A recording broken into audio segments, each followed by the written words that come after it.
You know that feeling when you are always at the right place at the right time? It feels like you have supernatural powers. Everything gets done so easily. Your ideas, all fresh ideas, come in abundance. They hit you like abundance. Life is just easy. You get so much done. You look at yourself and you say, wow, how did I get that done? But then there is the contrast of flow when you feel lost, when you feel stuck. And as a content creator, I have seen both sides of the coin. And through many, many years of breaking down and then breaking through moments, from breakdown to breakthrough moments, I have discovered and found three very profound ways of getting back in the flow, just like that. Hi, I am Shom. Welcome back to my channel. If you're new here, then welcome. This space is all about identity shift, self-concept, glow-ups, and very easy and practical manifestation tools that has worked wonders for me. I like to share that here with you guys. Now let's get into the real video. Let's start with chapter number 1. What does life actually look like when you are not in the flow? And tell me if you resonate with this. So you may have 1000 browser tabs open, thousands of photos and videos on your phone that you haven't organized yet. 900 of them might be just duplicates or useless. All this is just cluttering your space, your workspace. It's cluttering your mind. Amongst all this clutter, suddenly an idea hits you. An idea hits you and you want to jot it down. You go quickly on your idea bank and you want to note it down. And when you open your notepad with all your ideas, you stumble upon 10 other ideas that you had generated last week. Maybe I go pick that idea first and you start working on it, and then suddenly a thought comes in your mind where, oh, I did not go to the gym for 3 days.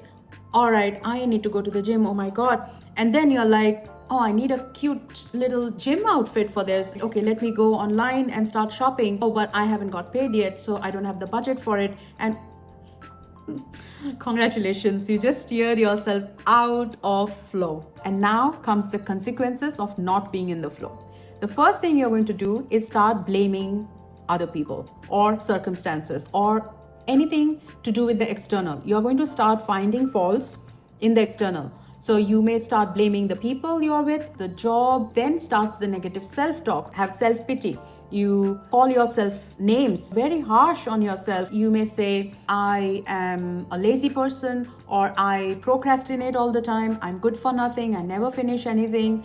I'm just not a very disciplined person. I can never get focused. I mean, it just goes on. And very quickly it escalates into a very, very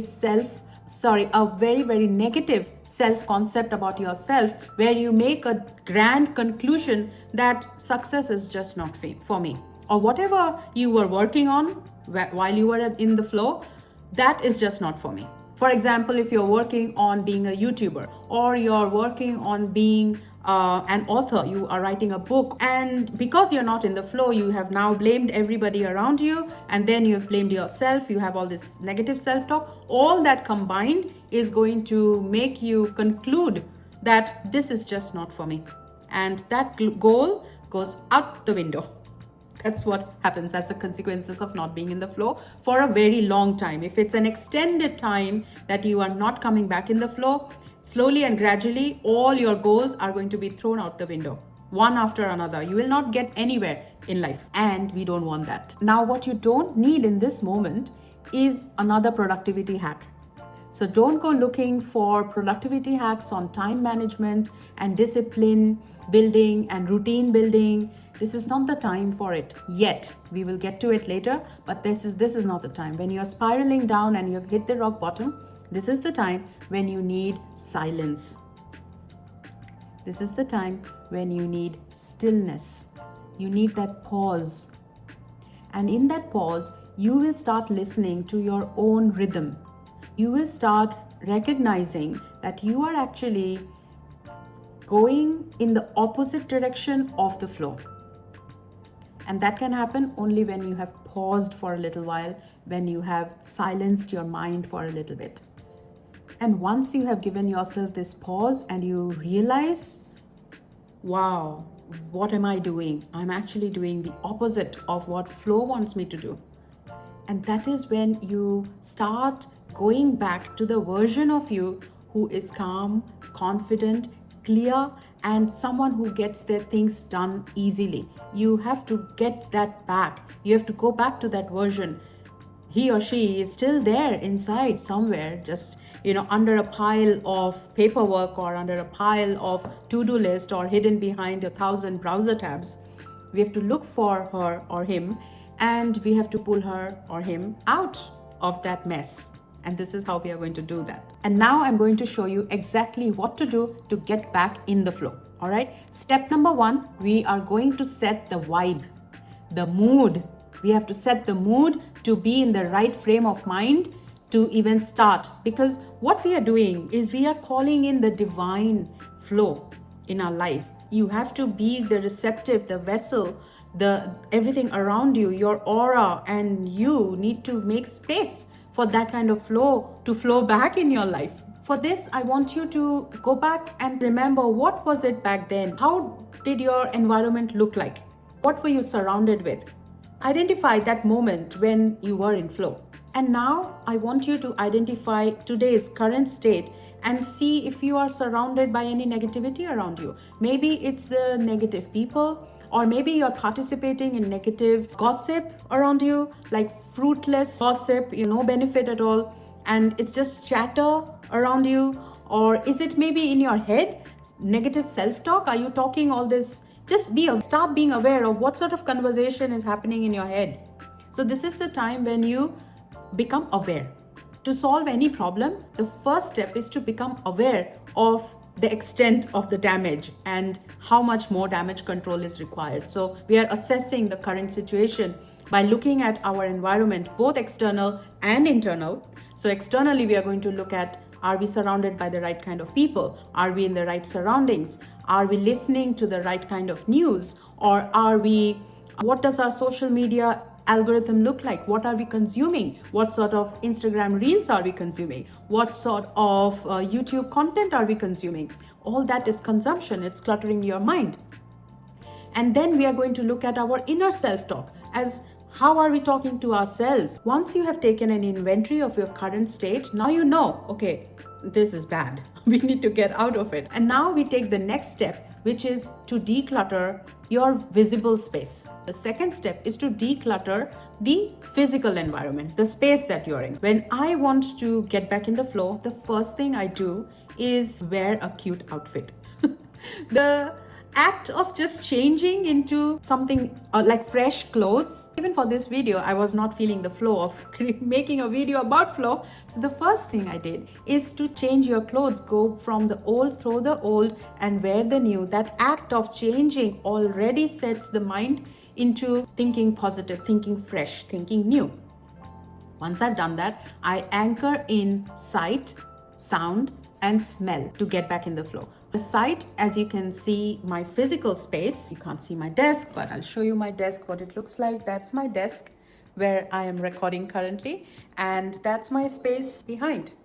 My kitchen is clean there, my desk is clear there, and I've got a nice candle back there which you cannot see, and I've got this nice screensaver on the TV that's always there. These are affecting your senses, and you are now rewiring your senses to get back in the flow. So sight is your physical space. I'm cleaning up dirt, I'm cleaning up mess, and I don't need to look like dirt and mess to do that. I can be the, the cleaning diva, so I do that. And then for the sound, I like to use loud music. For me, it has to be a dance number. It has to be a dance playlist. It can be Punjabi dance beats, or it can be anything that gets me going. And I like to dance while I am decluttering my space. It's a grounding exercise to be dancing. All this stuck energy in your body starts moving. You're basically regulating the energy inside your body by doing that, by movement, right? By the sound. And for me, the volume has to be loud. There's a reason for that. The whole reason why people go to dance clubs where the music is so loud, you know why they do that? It's not a healthy way of doing it, but you can use a little bit of loud volume in the house just to deafen my negative self-talk, to talk me out of it. When you are in silence and when you are living by yourself, or when you are living a solo life, it is possible that the negative self-talk in your head can grow so loud, it clouds your judgment, it clouds your self-concept. So to get out of that, I need something louder than my self-talk there, the negative inner self-talk. And to do that, my music needs to be very loud. And I have my speaker right here on my desk, and I turn this on, and I just go wild as if nobody's watching. I dance like nobody's watching. And in between, I like to take some rest. I don't go overboard. I'm listening now. I'm tuning into the rhythm of my body. And when my body says stop, I stop. I rest for a little while. Then, when everything is proper, clean, I light candles, scented candles, the smell aspect of it. So, sight, sound, and smell. I use all these three to anchor myself into now sitting in a clean space to do the inner work. When it comes to mental work, the site needs to be a clean desk, a completely empty desk. I don't want my 10 planners and to-do lists at the same time. I put away everything except one blank paper and a pen or a marker. I clear everything out visibly. I cannot see my calendars. I cannot see my planners. Nothing should be visible to the sight, right? A clean space is what is necessary to get the mind activated now. You're making space for the flow to come back, all right? So that's number one. That's the sight anchor, is a clean desk. And then a piece of paper, which is a blank, large piece of paper, big one. The more the clutter you have accumulated in the mind, the more bigger space you need to jot down. So this exercise is your brain dumping. This act of taking things out of your brain and onto the paper. This act of dumping it out, it basically clears your mind. Writing it down. Write everything down, everything to the T. Mind you, this is not the time to make decisions. You're not going to sit and judge everything that you wrote. So put everything that is going on in your head. Don't worry about categorizing it or organizing it or planning to do something or not. It's just the action of dumping your thoughts from your mind onto the paper. That's what the purpose is, to do this. After your mind is now clear, you have just brain dumped it. Now I want you to revisit your top 3 goals of the year. Write it down on a blank piece of paper. So take a second blank piece of paper and write down the 3 main goals out on the top. Goal 1, goal 2, goal 3. Just big, bold statements of what your 3 goals are. Okay? Now, once you have done that, next step, you're going to focus on goal number 1. Just look at the first goal, all right? For this goal, I want you to write only 3 tasks or actions to take that is going to take you closer to your goal. The first task for goal number 1 is going to be a task that takes you closer, moves you closer to that goal. That one super task that is going to push you forward towards attaining that goal. That's one task. Your task number 2 is something easy to do. The purpose of this second task is to give you speed and momentum and to build the flow. The third task is the one that is nagging at you. It's bugging you for a very long time. Come on, get it done. So 3 tasks you're going to do for that one goal. Now you're going to rinse and repeat that for the other 2 goals. So at the end of this exercise, you have shrunk your to-do list and everything from that brain dump. Use the brain dump paper. Pick all your ideas and tasks from there. You have it written on the paper. You can go to it anytime. It doesn't need to be clogged in your brain. When you have finished those 3 tasks per goal, go back on the brain dump paper and pick another 3. So this is how I condense my to-do list into just 9 tasks that is going to move me forward. So at the end of this exercise, what you will now have is a narrow, focused, condensed list of power tasks that is going to move you forward with your goals. And now we are going to talk about prevention. This is where the identity shift comes in play. When you are trying too hard, you are being someone. You are being an identity who needs to hustle. And when you realize this, when you have stepped back and say, who was I being when I was hustling? What sort of limiting beliefs was I holding on to? For me, when I did this exercise, I realized that when I'm hustling, I think that success does not come easy to me, or that I must hustle in order to prove myself or to prove my worth, or that I need to work hard to be successful.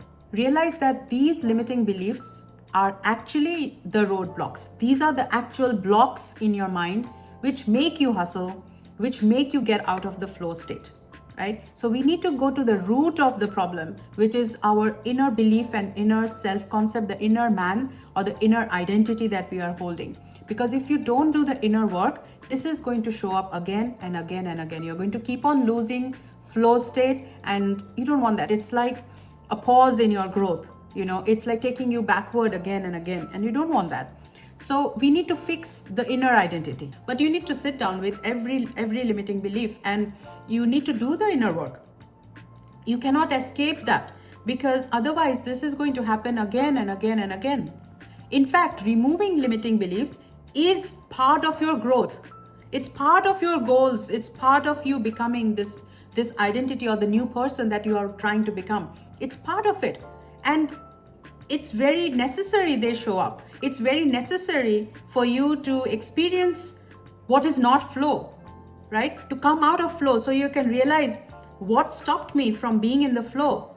There has to be certain limiting beliefs, certain negative self-talk, certain negative self-concept I'm growing inside, which is making me come out of this flow state. Remember, flow is not about trying harder. In fact, it's the opposite of trying harder, where you allow more, you are more flexible. Even if you have a certain goal and a time frame and a deadline, don't set it in stone. Just be flexible. It's okay to change the milestones. When you do that, you will land on your goals and desires sooner than you think, because you are constantly in the flow. You're listening to the rhythm inside. You're tuning into the flow. You're moving in the direction of the flow and not in the opposite direction. And I will strongly recommend you to download my Identity Shift Journal. It's a digital download, so you can download as many pages as you want. Anytime you are working on a goal and you are creating a new identity, this will help you to rewire your habits, embody the new identity completely from scratch. So highly recommend download it. It's in the description below. And that's it for today. If you've loved this video, then please give it a thumbs up and subscribe to my channel. It really helps me out, and it tells the algorithm that this video is worth watching. Thank you so much for being here with me today. I know it was a long video, and I'm going to bring so much more content and so many useful tips and techniques that are going to help you shift your identity and to get anything you want, manifest anything you want, all in the flow state. Thank you for watching. Bye bye.